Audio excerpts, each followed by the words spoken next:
নমস্কার, কেমন আছেন আপনারা সবাই? আশা করছি অনেক অনেক অনেক ভালো আছেন, সুস্থ আছেন। দিনের আরও একটা ভিডিও নিয়ে আপনাদের সঙ্গে হাজির হলাম আমি মা। আজকের এই ভিডিওটা আমি একদম সরাসরি ঠাকুরঘর থেকে শুরু করতে যাচ্ছি। রান্নাঘরটা আজকে আর তোমাদের সঙ্গে এখন শেয়ার করলাম না। পরবর্তীতে যে ভিডিওগুলোতে অবশ্যই করে দেখানোর চেষ্টা করব। তো এখন আমার হাতে যে ফলটা আছে এটা আমার জানা মতে কম বেশি আপনারা সবাই জানেন, চেনেন এবং খেয়েছেনও। বাট আমাদের বাড়িতে এটা প্রথমবার এসেছে এবং আমরা প্রথমবার খাবো শুধু বাবু আর মা ছাড়া। কারণ বাবু মা যখন বাংলাদেশে ছিল তখন তারা ওখানেই খেয়েছে। শুধু ওদের কাছ থেকে শুনেছি ফলটা আসলে কী রকম না রকম। তো আজকে যখন নিজেরা খাবো তো তখন বুঝবো আসলে কী রকম এর টেস্ট। তো লোকমুখে বলুন আর ইউটিউব বা ফেসবুকে অনেকে রিভিউ দেখেছি, তো এক একজনের মুখের টেস্ট এক এক রকম হয়। তো রান্না মোটামুটি শেষ, এখন বাজে প্রায় 2টোর মতো। তো মেয়ের শরীরটা এখন অবধি ভালো ওরকম হয়নি, যদিও বা এখন ওই সর্দি আর কাশিটা খুব একটা নেই, কিন্তু ওর খাবারের যে রুচিটা সেটা একদমই নেই। তো আজকে বিকালে ডক্টরের কাছে যাব। ওর বাবাকে ফোন করেছি, বাবা আসতে আসতে হয়তো ওই 4:30-5টা মতো হবে। তো এর মধ্যে যদি আসে তো ভালো, বাবা বাবা আমি যাব, আর যদি না হয় তাহলে সে আমাকে একা যেতে হবে।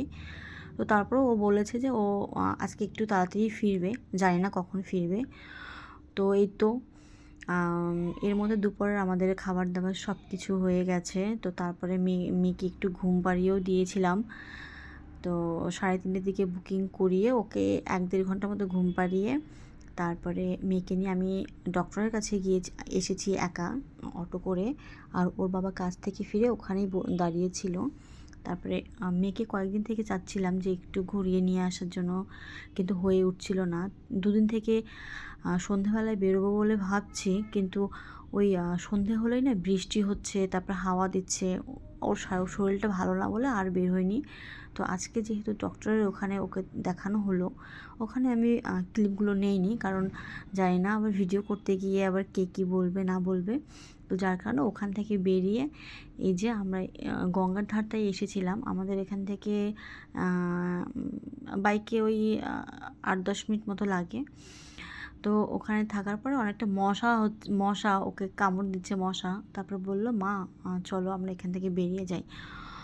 ওর একটা পছন্দের জায়গা আছে, এই তো সামনেই একটা জায়গা আছে যেখানে গোল মতো একটা আছে, ওখানে লোকজন গরম হলে পরে বসে। তো ওর খুব পছন্দ ওই জায়গাটা, ও কোথাও গেলে ওই জায়গাটাতে বসার জন্য খুব কান্নাকাটি করে। ওই জন্য গঙ্গার পাড়টা ওর ভালো লাগলো না, ও রীতিমতো জোর করেই যে চলো না এখানে থাকবো না। তারপরে এই গোল চত্বরটাতেও আমরা এসেছি। তারপরে এসে ওখানটায় বসলাম, ওর বাবা ওকে একটা চিপস কিনে দিল। আমরা ওখানে বসে মা মেয়ে সহ 2-4টে ফটো তুললাম। তো তোলার পরে তারপরে আস্তে আস্তে করে আমরা আবার আমার একটু ভেলপুরি, ওটা খুব পছন্দের একটা, খুব পছন্দ আমার। তো তো গঙ্গার ধার থেকে বাড়ি ফেরার পথে এই দোকানটা একদম পাশেই, রাস্তার ধারেই পড়ে। এখানে আরও অনেকগুলো দোকান আছে। তো এই দোকানটা থেকে আমি সবসময় খাই যদি এইদিকে আসা হয় তখন। তো এই দাদাটার বাবা যিনি আছে, তো আমার কাছে কেন জানি না ওই আঙ্কেলের হাতের যে মাখানোটা, উনি যেটা মাখে ওটা অনেক টেস্টি হয় আমার কাছে। আজকে ও দিল, বাট কেন জানি না ওই আঙ্কেলের, একই দোকান কিন্তু আঙ্কেলের হাতের মাখানোটা অনেক টেস্টি হয়।